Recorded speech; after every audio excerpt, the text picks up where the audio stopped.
So viewers, welcome back to our channel the tech Saurabh. আজকে আরও একটি ভিডিও নিয়ে চলে এসেছি। আর আজকের ভিডিওতে আমরা দেখব ওয়ালপেপারের কালার কিভাবে চেঞ্জ করতে হয়, অর্থাৎ আমাদের যে ফোনে ওয়ালপেপার আমরা ব্যবহার করি সেই ওয়ালপেপারের কালার কিভাবে চেঞ্জ করব সেটাই দেখব। তো এর জন্য আমরা সেটিংস ওপেন করে নেব। তো সেটিংস ওপেন করে নেওয়ার পর আমরা ওয়ালপেপার এন্ড স্টাইল এই অপশানে চলে আসব। এই অপশানে আসার পর আমরা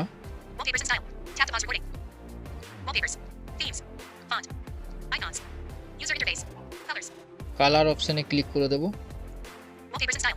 কালার অপশানে ক্লিক করার পরেই আপনারা দেখুন এখানে বেশ কিছু অপশান শো করছে।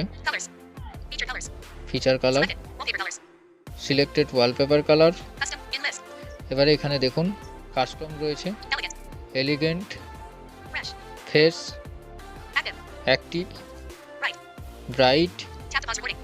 তো এই কালারগুলো এখানে অ্যাভেলেবেল রয়েছে। তো আপনারা এখানে যে কোনো একটাই ক্লিক করলে কিন্তু কালার চেঞ্জ হয়ে যাবে। তো এইভাবে করেই কিন্তু আপনারা খুব সহজে আপনাদের ওয়ালপেপারের কালার চেঞ্জ করতে পারবেন। তো আশা করি ভিডিওটি আপনাদের ভালো লাগবে। ভিডিওটি যদি ভালো লেগে থাকে অবশ্যই একটি লাইক করে দেবেন এবং চ্যানেলে নতুন হয়ে থাকলে চ্যানেলটিকে সাবস্ক্রাইব করতে ভুলবেন না।